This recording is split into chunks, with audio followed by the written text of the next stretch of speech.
नमस्कार, आदाब, सत श्री अकाल। बहुत बहुत स्वागत है आपका हमारे इस चैनल पे जिसका नाम है सिंपली यूपीएससी। और हम आपके लिए लेकर के आए हैं पूरी तरह से फ्री फ्री फ्री यूपीएससी 2025 की तैयारी। दोस्तों, आप सभी को पता है कि 1 अप्रैल आज हो गई है जिस दिन मैं वीडियो बना रहा हूँ। आप होप सो आज ही आपको ये वीडियो मिल जाएगी या कल मिलेगी, बट आज 1 तारीख हो गई है। हमारे पास कुल मिलाकर के अगर हम मोटी मोटी तौर पर देखें तो आज मैं वीडियो बना रहा हूँ जिस दिन है 1 अप्रैल, और आपका एग्ज़ाम है 25 ऑफ मई। अब कुल मिलाकर के जो दिन हमारे पास बचे हैं जिसमें हम अपनी तैयारी को शेप कर सकते हैं, वो दिन बचे हैं 1.5 मंथ। ठीक है, 1.5 मंथ यानी कि 1.5 महीने से भी लगभग लगभग कम समय आपके पास बचा है।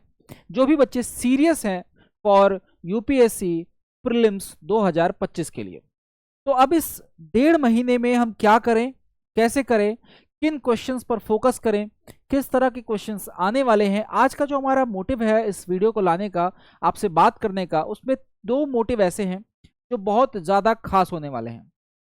एक तो 2025 में प्रीलिम्स में हमें किस टाइप के क्वेश्चंस की मेजॉरिटी दिखने वाली है, किस टाइप की क्वेश्चंस की मेजॉरिटी दिखने वाली है, किस तरह के क्वेश्चंस ज़्यादा पूछे जाएंगे और क्या तरीका रहने वाला है, तो किस टाइप के क्वेश्चंस हमारे पास आने वाले हैं। दूसरा, किस सेक्शन से इस बार क्वेश्चन का भरमार होने वाला है, या जैसे हम हिस्ट्री की बात करें तो हिस्ट्री में हमें क्या पोर्शन पढ़ लेना चाहिए, क्योंकि ज़्यादातर बच्चों के साथ यह समस्या होती है कि हिस्ट्री में कहीं ना कहीं हम थोड़ा सा लैग कर जाते हैं। ठीक है, तो टाइप ऑफ क्वेश्चंस। दूसरा, अगर हम बात करें सब्जेक्ट ऑफ हिस्ट्री की, तो इसमें हम किस पोर्शन को कम समय में पढ़ लें, क्योंकि अब हमारे पास इतना समय नहीं बचा है कि हम पूरी हिस्ट्री पढ़ें फिर आर्ट एंड कल्चर पढ़ें, मतलब एक लंबा सेगमेंट लेकर के चलें, इतना टाइम हमारे पास बचा नहीं है। तो हिस्ट्री का कौन सा ऐसा सेगमेंट है जो इस साल आपको बूस्ट करने वाला है आपके प्रीलिम्स में, उस पर चर्चा करेंगे। और तीसरी चर्चा होगी कि सीसैट में कौन कौन से ऐसे टॉपिक हैं जिस पर हम ज़्यादा फोकस कर लें, जिससे हमारा जो नंबर ऑफ अटेम्प्ट है वो अच्छा हो जाए। और एक दूसरी चीज जिसमें हम बात करने वाले हैं कि सर हम करंट अफेयर पे ज़्यादा रिलाई करें या स्टैटिक पोर्शन पर ज़्यादा रिलाई करें, किस पैटर्न पर हमारा एग्जामिनेशन होने वाला है, तो इस पर हम आज चर्चा करने वाले हैं। तो चर्चा की शुरुआत हम सबसे पहले टॉपिक से करते हैं, टाइप ऑफ क्वेश्चन की। बहुत ध्यान से इसको समझिएगा, ये चीज़ें आपको शायद ही कोई बताए, बट ये चीज़ें इतनी इंपॉर्टेंट है कि अगर एक बार आप इसको समझ गए, एक बार आप इसको पकड़ ले गए, तो आप एग्जाम में जो आप हड़बड़ी करते हो ना, वो नहीं करोगे। तो सबसे पहले हम बात करते हैं टाइप ऑफ क्वेश्चन की।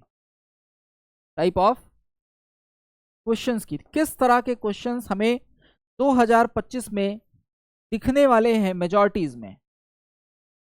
ठीक है, जिनके लिए हमें मेंटली प्रिपेयर होना है, क्योंकि जब आप किसी चीज के लिए मेंटली प्रिपेयर हो बेटा, तो आपको काम करना बहुत इजी हो जाता है। आप वहां पर जाके भौचक्के नहीं हो जाओगे कि अरे इस तरह का क्वेश्चन भी आता है क्या। देखो, अगर हम 2022 की बात करें, 2023 की बात करें, आपने देखा होगा जिस भी बच्चे ने 2023 का एग्जाम दिया होगा, और अगर नहीं दिया है तो आप एक बार पुराने पेपर्स को उठाइएगा और देखिएगा कि जब हम 2023 की बात करते हैं तो 2023 में एक नया क्वेश्चन इंट्रोड्यूस हुआ जिसमें 3 या 4 स्टेटमेंट दे दिए, और ऑप्शन क्या पूछ रहा है कि how many statement are correct. क्या पूछा? How many statement are correct, 1 2 3 4 या ओनली 1 ओनली 2 ऐसे करके आया, ओनली 2 ओनली 3 या नन ऑफ दीज ऐसे करके आया। ये क्वेश्चन का पैटर्न आपको इंट्रोड्यूस किया गया 2023 में, लेकिन जब आप 2022 में, ठीक है 2022 में, और जब आप 2023 का पेपर उठा करके देखोगे बेटा, तो इस तरह के क्वेश्चन से पेपर भरा पड़ा हुआ था। एग्जामिनेशन में इस तरह के क्वेश्चन से भरमार थी, क्योंकि 2022 में इसको इंट्रोड्यूस कर दिया गया था। अब वैसे ही हम थोड़ा सा 2024 का जब हम एनालिसिस करते हैं, जब हम 2024 के पेपर को एनालिसिस करते हैं बेटा, तो हमें कुछ नई चीजें देखने को मिलती हैं जो कि बहुत पहले पूछी जाती थी, फिर से पूछी जाने लगी। तो सबसे पहले जो हमें एनालिसिस देखने को मिलता है वो डिस्क्रिप्शन टाइप क्वेश्चंस देखने को मिलते हैं। किस तरह के? Description type question, description type questions. ठीक, और अभी मैं आपको इसका प्रूफ भी दिखाता हूं, जो 2024 का पेपर है उसमें मैं आपको इसका प्रूफ भी दिखाता हूं। अब ये डिस्क्रिप्शन टाइप क्वेश्चंस क्या है सर? बेटा डिस्क्रिप्शन टाइप क्वेश्चंस वे क्वेश्चंस हैं जिसमें आपको किसी भी एक चीज के बारे में एक डिस्क्रिप्शन दे दिया जाएगा और आपसे पूछा जाएगा कि ये किस बारे में बात की जा रही है। जैसे आप ज्योग्राफी में देखोगे तो बहुत सारे क्वेश्चंस आते हैं डिस्क्रिप्शन बेस्ड, जैसे आप हिस्ट्री में देखोगे तो बहुत सारे क्वेश्चन आपको मिलेंगे, पॉलिटी में आप देखोगे तो मान लो जैसे डीपीएसपी की बात की जा रही है, वहां पर एक किसी सेगमेंट की बात कर दी गई, कुछ डिस्क्रिप्शन दे दिया गया और आपसे पूछा गया कि ये डिस्क्रिप्शन किस जगह पर रिलाई कर रहा है या किस चीज को इंडिकेट कर रहा है। ऐसे क्वेश्चन आपको इस बार देखने को मिल सकते हैं। दूसरा, अभी तक हम क्या पढ़ते थे? टू स्टेटमेंट बेस्ड क्वेश्चंस, ठीक है, बट आपको मिलेंगे इस बार 3 statement based questions, right? 3 statement based question मतलब अभी तक हम कैसे क्वेश्चन पढ़ते थे? एक स्टेटमेंट 1 दिया हुआ है, एक स्टेटमेंट 2 दिया हुआ है। अब इस पर हमें 2 स्टेटमेंट दे दिया गया और ऑप्शन आ गए कि पहला स्टेटमेंट सही है, दोनों स्टेटमेंट सही है, लेकिन पहला जो है दूसरा जो है वो पहले की व्याख्या करता है। दोनों स्टेटमेंट मतलब पहला सही है दूसरा सही है, दोनों एक दूसरे की व्याख्या नहीं करते। दोनों स्टेटमेंट गलत हैं, या पहला सही है दूसरा गलत है, दूसरा सही पहला गलत है। लेकिन अभी क्या हो गया? अभी आपको देखने को मिला 2024 में, जब हम बात करें 2024 में, तो हमें एक क्वेश्चन देखने को मिला 3 स्टेटमेंट बेस्ड क्वेश्चन, राइट? एक तरह का और मुझे नया क्वेश्चन यहां पर देखने को मिला जो था बेटा 3 column based question. 3 column based question. अभी तक हम जो क्वेश्चन कर रहे थे वो 2 कॉलम बेस्ड क्वेश्चन थे। जैसे आपको दे दिया गया कि ये सन दे दिया गया, इधर आयोग दे दिया गया, कौन सा आयोग किस सन में बना है उसको मैच करिए। या आपको दे दिया गया मान लो गर्म जल धाराएं दे दी गई और उसके स्थान दे दिए गए, मैच करिए। या फिर आपसे दे दिया गया किसी भी मौद्रिक नीति या किसी भी चीज के बारे में डिस्क्रिप्शन दे दिया गया और आपको स्टेटमेंट दे दिया गया और उसको मैच करके देना है। बट अभी क्या हो रहा है? अभी हमें 3 स्टेटमेंट बेस्ड क्वेश्चन देखने को मिल रहे हैं और अब इसका एग्जांपल आप देख लीजिए। सबसे पहले हम एग्जांपल देखते हैं 3 बेस्ड क्वेश्चन की। देखो किस तरह के क्वेश्चन आपको देखने को मिल रहे हैं। ये है हमारा 2024 का पेपर, आप सभी ने इसको एनालिसिस किया होगा, ठीक है, कोई दिक्कत नहीं है। आइए ये देखिए, मैं इसको थोड़ा सा जूम करूंगा और आपको बेहतरीन ढंग से ये पेपर दिखाई पड़ेगा। देखिए मैं बात कर रहा हूं इस क्वेश्चन की, जैसे आप देखो यहां लिखा है निम्नलिखित सूचना पर विचार करना है आपको। और इस सूचना पर विचार करके देखिए, एक तरफ दे दिया जलप्रपात, एक तरफ दे दिया उसका एरिया और एक तरफ दे दिया वो किस नदी पर बना है। अब ऐसे क्वेश्चंस को मिलाना थोड़ा सा कठिन हो जाता है और लिखा है कि कितनी पंक्तियां सही सुमेलित हैं।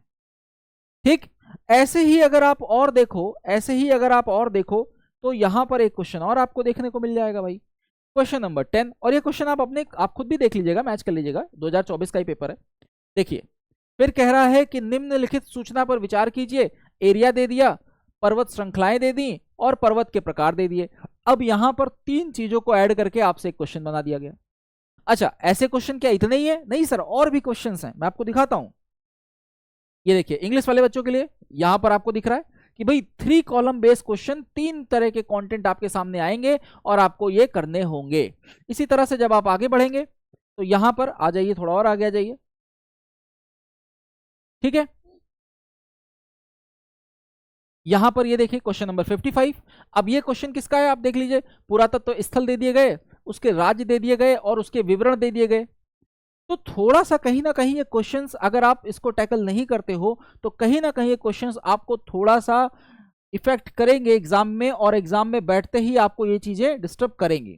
ठीक, ये देखिए थल सेना, वायुसेना, नौसेना। अब बताना है कि किसमें कौन सा सही है, कौन से कूट सही है, बताइए जरा।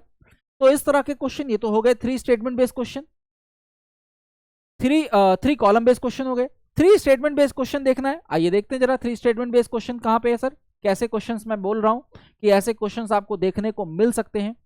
जब आप देखते हो बेटा, जब आप देखते हो 3 स्टेटमेंट बेस्ड क्वेश्चन के बारे में, तो आप यहां पर देखो, जब क्वेश्चन नंबर 7 में आप देख रहे हो तो statement 1 the rainfall is one of the reason for the weather of rocks. Statement number 2 and statement number 3।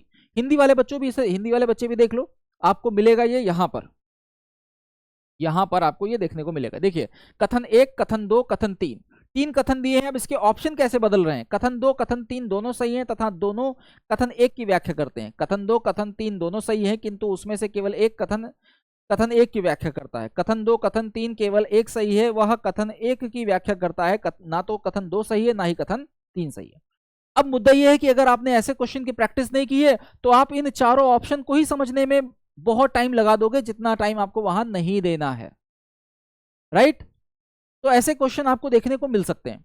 और तीसरा, मैं डिस्क्रिप्शन टाइप जिस क्वेश्चन की बात कर रहा था, जरा वो भी देख लेते हैं। क्वेश्चन, जिस क्वेश्चन में आपको डिस्क्रिप्शन है, जैसे आप क्वेश्चन नंबर 16 देखिए। 16 कह रहा है निम्नलिखित क्षेत्र में से एक में विश्व की सबसे बड़ी उष्णकटिबंधीय पीठभूमि है जो जीवाश्म ईंधन के होने वाले लगभग 3 वर्षों में वैश्विक कार्बन उत्सर्जन को धारण करता है, जिसमें संभाव विनाश से वैश्विक जलवायु पर प्रतिकूल प्रभाव पड़ सकता है। निम्नलिखित में से कौन सा उस क्षेत्र को घोतक करता है। अब ये 4 क्षेत्र यहां पर दिए हैं, कौन सा डिस्क्रिप्शन इनमें से किसी एक को मैच करता है आपको बताना पड़ेगा, राइट। इसी तरह से अगर आप थोड़ा सा और आगे बढ़ो तो आप यहां पर आ जाओगे और आपको देखने को मिलेगा एक और क्वेश्चन, जिसमें मैं आपको दिखा दूं। क्वेश्चन नंबर 46, ये देखिए, ये क्वेश्चन पढ़िए। निम्नलिखित में से कौन सा शब्द वाक्यांश का उपयोग 3D आभासी वर्चुअल दुनिया के लिए एक इंटर ऑपरेबल नेटवर्क, जैसे ऐसे से करके एक स्टेटमेंट आपको दिया हुआ है ये, और कह रहा है कि कौन सा इनमें से कौन सा सटीक बात बैठाता है इसके ऊपर। तो इस तरह के क्वेश्चंस आपको देखने को मिलेंगे। This is a 3 type questions, statement based question, 3 statement based question, description based question and 3 column based question आपको इस बार देखने को मिल सकते हैं फॉर 2025, क्योंकि इसका इंट्रोडक्शन इस बार कराया गया है। पिछली बार भी यही हुआ था, 2022 में जिन क्वेश्चंस का इंट्रोडक्शन कराया गया वो क्वेश्चन भरमार में आए 2023 में, ठीक। तो पहला वाला तो सॉर्ट आउट है, कोई दिक्कत नहीं, पहला वाला मैटर हमने सॉर्ट आउट कर लिया। अब दूसरा मैटर आता है कि सर हम करंट ज्यादा रिलाई करें या स्टैटिक ज्यादा रिलाई करें, क्योंकि ऐसा मार्केट में ऐसी वैल्यू बनी हुई है कि सर अगर हम करंट नहीं पढ़ते हैं, ठीक है, अगर हम करंट नहीं पढ़ते हैं तो यूपीएससी में बहुत दिक्कत होती है, और इस चक्कर में हम स्टैटिक का पोर्शन छोड़ देते हैं। लोग कहते हैं कि स्टैटिक पोर्शन रिपीट नहीं होगा। तो यहां पर भी जो हम बात करें, इसको मैं थोड़ा सिंपल करके लिखूं तो करंट अफेयर और वर्सेस आपका स्टैटिक पोर्शन, हम सर किस तरह से इसको रिलेट करें और किस तरह से इसको अपने एग्जाम के लिए तैयार करें कि हम इसमें फंसे ना। तो देखो बेटा, ये सारी चीजें जब आप ट्रेंड एनालिसिस करोगे तो आपको चीजें समझ में आना शुरू होंगी कि क्वेश्चन का पैटर्न कैसा है, क्वेश्चन का मूड, क्वेश्चनर कैसा बन रहा है, एग्जामिनर का मूड कैसा है, एग्जामिनर किस पैटर्न पर काम कर रहा है या यूपीएससी किस पैटर्न पर काम कर रहा है, ठीक है। क्योंकि आपको थोड़ा सा स्मार्ट वर्क करना पड़ेगा अगर आप आसानी से चीजों को टैकल करना चाहते हैं। देखो, अगर मैं 2000 से लेकर के चलूं, सन 2020 से लेकर के चलूं, और यहां पर मैं इसको थोड़ा सा पेपर को डिवाइड करूं, आप लोगों को अगर मेरी बातों पर विश्वास नहीं होगा तो आप खुद से 2020 से पेपर को उठाइएगा और एनालिसिस करिएगा। अगर मैं करंट अफेयर और स्टैटिक का पोर्शन यहां पर कंपेयर करता हूं, तो आप अगर देखोगे पेपर 2020 का पेपर, तो यहां पर करंट अफेयर का जो सेगमेंट था वो लगभग 30% का सेगमेंट यहां पर था हमारा। 30% ऑफ करंट अफेयर, या 30 to 35 आप कर लीजिए, वरना आप कहेंगे सर आप तो एग्जैक्ट बता रहे हैं, तो क्वेश्चन ज्यादा हो गए। 30 to 35% आपका क्या था, आपका करंट अफेयर। और जब स्टैटिक पर पोर्शन हम जाते हैं तो 65 to 70% का जो रेशियो बन रहा था वो बन रहा था सर कहां से, वो बन रहा था बेटा हमारा इससे, स्टैटिक जीके से, राइट। इसके बाद जब 2021 का मैंने एनालिसिस किया, ठीक है, जब 2021 का मैंने एनालिसिस किया तो मुझे एक नई चीज मिली। क्या सर?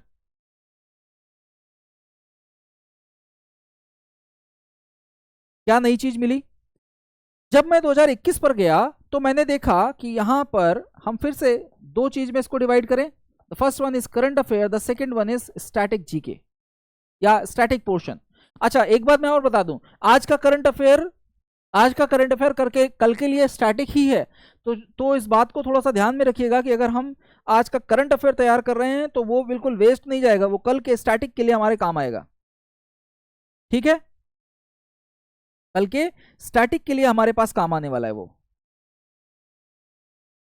ओके ओके, अच्छा अब सर यहां पर क्या रेशियो रहा होगा? देखो इसमें क्या पूछा गया, स्टैटिक समझते चलिएगा, क्रोनोलॉजी समझते चलिएगा।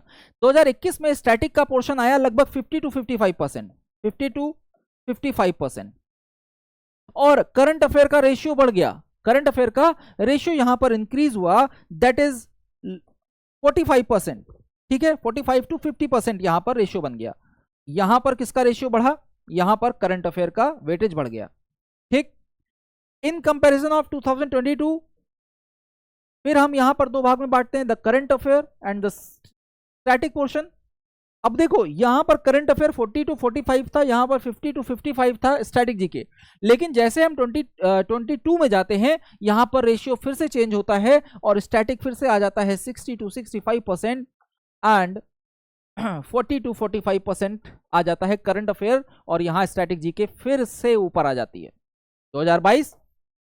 2023 की अगर हम फिर से बात करें तो current affair and static GK में आ जाए। करंट अफेयर का अब देखो वहां पर स्टैटिक जीके 2022 में, 2023 में जैसे ही आप आओगे फिर से आपको यहां देखने को मिलेगा 55 to 60% एरिया करंट अफेयर का, और यहां पर आपको जो है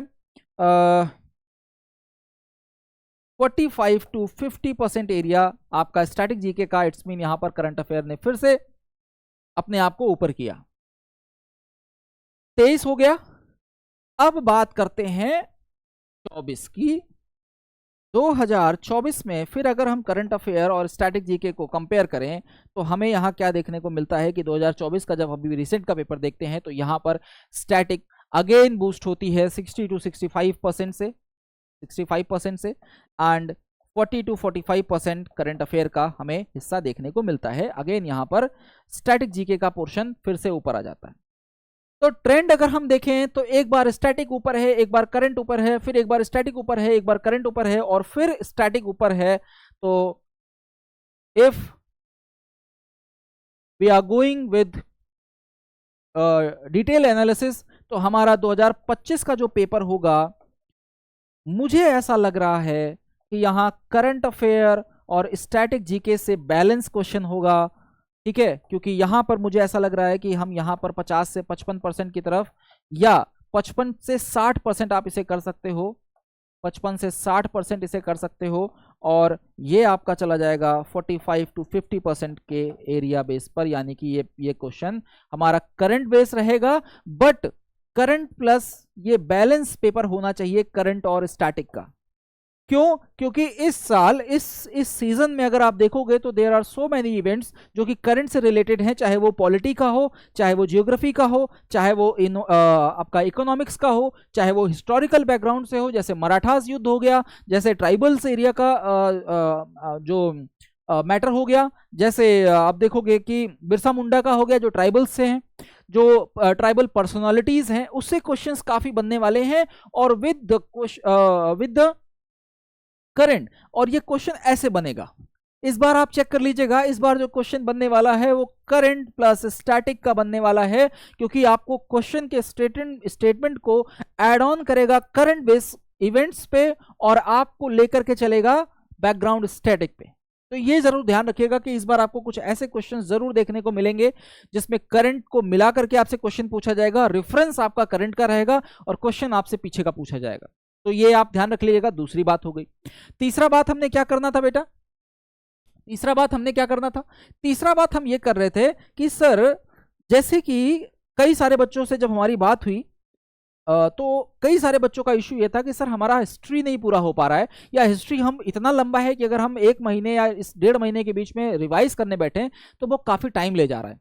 तो हम किस पोर्शन पे थोड़ा सा ज्यादा फोकस कर लें कि वहां से हमें नंबर ऑफ क्वेश्चन अच्छे मिल जाएं। अब आ जाओ हिस्ट्री पे। जब हम हिस्ट्री का पेपर उठा करके देखते हैं तो देखो हिस्ट्री में मॉडर्न हिस्ट्री पढ़ना थोड़ा सा इजी हो जाता है, क्योंकि मॉडर्न हिस्ट्री और पॉलिटी का स्टार्टिंग थोड़ा सा मैचअप है, इवेंट्स थोड़े से अच्छे हैं जो हम आसानी से याद कर सकते हैं या कहानी बना करके याद कर सकते हैं या जल्दी से हमें रिलेट करना आसानी रहती है। तो हम आपको एक चीज दिखाते हैं, देखिए years, number of questions of modern history and total history questions. समझिएगा 2025 चल रहा है, हम 10 साल का ट्रेंड एनालिसिस करते हैं, 2014 से लेकर के चलते हैं। 2014, 2015, 2016, 17, 18, 19, ठीक है 10 साल का कर लेते हैं। 10 साल आई होप अच्छा नंबर है। 20, 21, 22, 23 और मैं थोड़ा सा और ऊपर कर दूं, ये हो गया 24, 2024। भाई 25 का तो पेपर होना है, 25 के लिए हम लोग बात कर रहे हैं। अब 2024 में टोटल क्वेश्चन कितने आए हिस्ट्री के? 11, ठीक है। इसको मैं ऐसे बांट दूं, आई होप आपको समझने में इसी रहेगा। 11 क्वेश्चन हिस्ट्री के आए, जिसमें से मॉडर्न हिस्ट्री के क्वेश्चन आए 6। 2015 में क्वेश्चन नंबर बढ़ गए, 17 आए, जिसमें मॉडर्न हिस्ट्री के क्वेश्चन आए 5, राइट। 2016 क्वेश्चन आए 14, मॉडर्न हिस्ट्री कितनी पूछी गई? 8 क्वेश्चन, बढ़ रहा है, रेशियो बढ़ रहा है। 2017 में जब आप देखोगे तो क्वेश्चन आते हैं केवल 15, और यहां नंबर कितना हो जाता है मॉडर्न हिस्ट्री का? 6।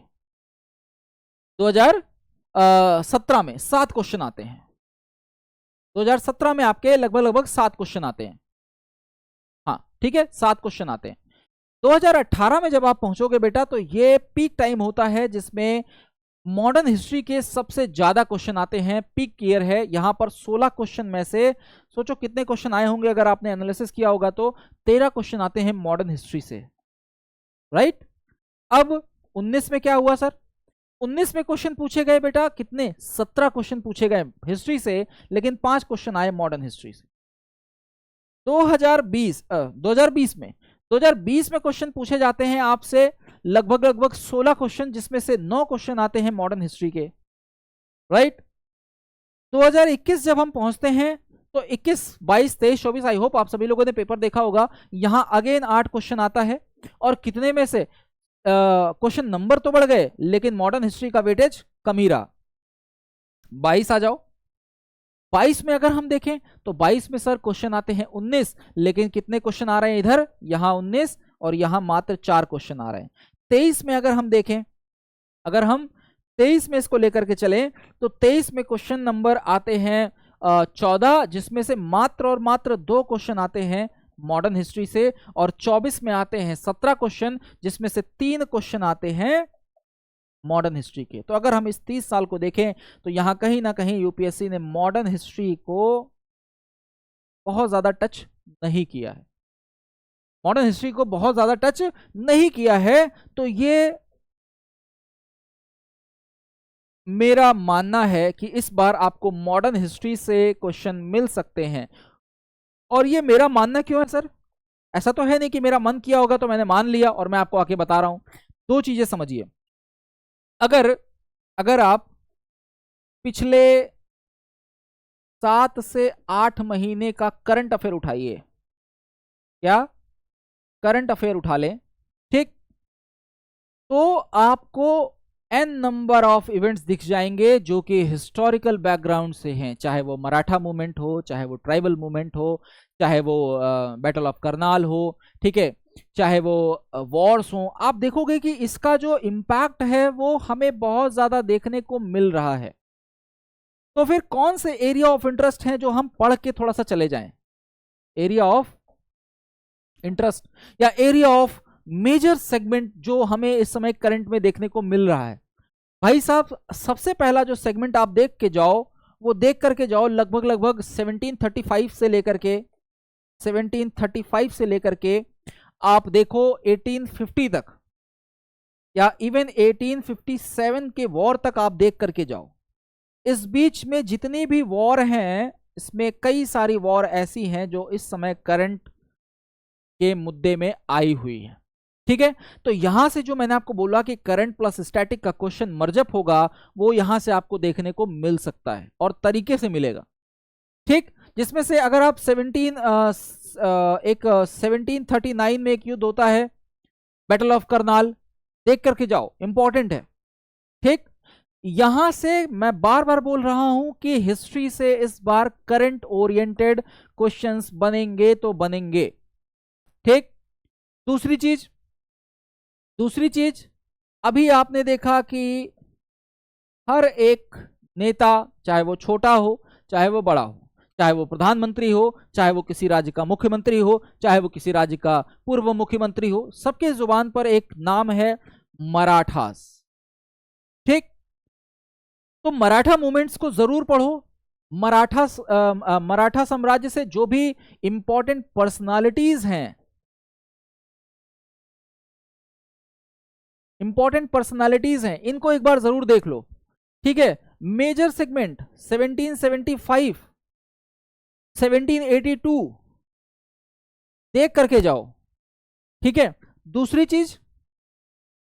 चीज अब आप स्टार्ट करो 1919 से लेकर के 1947 तक, भारत शासन अधिनियम 1919 से लेकर के भारत स्वतंत्रता अधिनियम 1947, जो मैंने आपको काफी अच्छे से पढ़ाया हुआ है। इसके बीच में जो भी इवेंट हुए, चाहे वो क्रिप्स मिशन आया हो, चाहे वो सी राजगोपालाचारी का जो उनका फॉर्मूला था, मतलब यहां से आपको क्या देखना है बेटा, यहां से आपको बेसिक देखना है, ठीक है। यहां से आपको बेसिक देखना है कि कहां पर कितने लोग थे, कहां पर क्या फॉर्मूला दिया गया था, कहां पर किसकी बात नहीं मानी गई थी, किस अधिनियम में किन किन बातों को रखा गया था, किन किन बातों को नहीं रखा गया था। दूसरा, आप दूसरी चीज देख के जाओ, ट्राइबल्स का जितना भी मूवमेंट है, ट्राइबल्स मूवमेंट जरूर देखो, क्योंकि ट्राइबल्स भी क्या है, इस समय करंट का टॉपिक बने हुए हैं। चाहे वो बिरसा मुंडा जी हो, चाहे हमारे प्रेसिडेंट द्रौपदी मुर्मू जी हो, करंट में ट्राइबल्स का एरिया काफी अच्छा है और काफी प्रभावी है। तो करंट प्लस स्टैटिक यहां से बनने के बहुत ज्यादा चांसेस उठ रहे हैं, राइट। दूसरी चीज जियोग्राफी में समझ लो। जब आप जियोग्राफी पढ़ रहे हो तो आपको अभिषेक सर ने बहुत ढंग से इन चीजों को बता भी रखा है, ठीक है। जब आप जियो पढ़ रहे हो तो जियो में प्लस इस बार कुछ ऐसा कॉम्बिनेशन आपको देखने को मिल सकता है, जियो प्लस इन्वायरमेंट, या फिर एक नया सेगमेंट आपको यहां पर देखने को मिल सकता है, इन्वायरमेंट प्लस डिजास्टर मैनेजमेंट, ठीक है। अब कुछ लोग कहेंगे सर डिजास्टर मैनेजमेंट तो मेंस का सब्जेक्ट है। भैया, डिजास्टर मैनेजमेंट का जो स्टैटिक पोर्शन है, प्लीज स्टैटिक पोर्शन है, कब आया, कब तक चला, कौन सा अभी चल रहा है, क्या क्या प्रोविजंस हैं, कितना टाइम ड्यूरेशन है, ये सारी चीजें आपको जरूर देख लेनी है, क्योंकि ये इन्वायरमेंट से कनेक्ट करके यहां पर लेकर के चलेगा आपको, राइट। अब एक लास्ट सेगमेंट फंसता है सीसैट का, जिसके लिए आप लोग बड़ा परेशान रहते हो। सीसैट में क्या क्या चीजें, क्या क्या पोर्शन है जो काफी कह सकते हैं कि काफी ज्यादा पूछा जा सकता है या काफी ज्यादा रिलायबल है, हम उसे पहले कंप्लीट कर लें। तो देखो भाई, सीसेट जब आप कर रहे हो तो सबसे पहले रीडिंग कॉम्प्रीहेंशन कर लो, क्योंकि यहां से आपको लगभग 25 से 27 इसको कर लो, ठीक है, इसको कर लो। या डायरेक्ट अगर हम बात करें तो लगभग 22 से लेकर के इसको कर लो 26 के बीच में, ये हो गया। अच्छा, दूसरी चीज, जब हम रीजनिंग प्लस मैथमेटिक्स की तरफ बढ़ते हैं, जब हम रीजनिंग प्लस मैथ्स की तरफ बढ़ते हैं, एप्टीट्यूड की तरफ बढ़ते हैं, तो यहां पर स्टेटमेंट एंड कंक्लूजन, यहां पर आपको number system, work and time and work, ये जरूर देख लेना है। स्टेटमेंट सफिशियंसी जरूर देख लेनी है, ठीक है। और बचे हुए कुछ टॉपिक, जैसे आप परसेंटेज पढ़ लो, क्योंकि ये आपको कहीं ना कहीं सारे टॉपिक्स में रिलाई करते हैं। प्रॉफिट एंड लॉस पढ़ लो, ठीक है। अलजेब्रा के कुछ टॉपिक्स ऐसे हैं जो आप कवर कर लोगे तो आपको हेल्प मिलेगी। एंड सबसे इंपॉर्टेंट जो यूपीएससी करता है, मर्जिंग ऑफ थीम्स, सबसे इंपॉर्टेंट है ये, ठीक है। मर्जिंग ऑफ थीम्स जो इसका होता है, इसमें इस बार कुछ नई थीम्स ऐड होने वाली हैं जो मैंने आपको पहले भी बताया। लाइक मराठास को मर्ज कर सकता है ये इसमें, लाइक ट्राइबल्स को इसमें या ट्राइब्स को इसमें मर्ज कर सकता है या उससे कुछ रिलेट कर सकता है। तो इन चीज़ों पर अगर आप फोकस कर लेते हो, जितने पॉइंट्स मैंने बताए हैं अगर इस पर आप एक बार फोकस कर लेते हो, और मेरी मत मानो यार, मैं बोल रहा हूं मेरी मानो ही मत, ठीक है, मेरी मानो ही मत, आप खुद पेपर उठाओ और एनालिसिस करो। हमारा काम ये है कि हम एनालिसिस इसलिए करके आपको बता रहे हैं ताकि वो एनालिसिस वाला टाइम आपका वेस्ट ना हो। बट अगर आपको कहीं भी ऐसा संशय लगता है कि अरे सर ने तो हवाबाजी में भौकाल बनाने के लिए ये सब बना दिया है, तो आप खुद इस बात का एनालिसिस करो, पेपर उठाओ, थोड़ी सी मेहनत करो, इन सारे टॉपिक्स को देखो, कौन से टॉपिक्स किन किन टॉपिक्स पे नंबर ज्यादा वेटेज कर रहा है, कहां कहां पर चीजें रिलाई कर रही हैं। बाकी और अगर सब्जेक्ट वाइज आपको इशू होगा तो उसके लिए हम और भी वीडियोस आपको देते रहेंगे। फिलहाल आज 1 तारीख हो गई है, आपको होप सो ये वीडियो आज ही मिल जाएगी। तो मैं फिर से कहना चाहूंगा कि आप समय बर्बाद मत करिए, समय किसी को मत दीजिए, ये 1.5 महीने का समय आपका है, और इन स्ट्रैटेजीज को उठाइए, इन स्ट्रैटेजीज पर बैठिए, काम करना शुरू करिए और पेपर फोड़ डालिए, ठीक है। तो thank you so much for watching this video. हम मिलेंगे आपसे फिर कुछ नई और बेहतरीन तरह की वीडियो से, तब तक के लिए जय हिंद, जय भारत।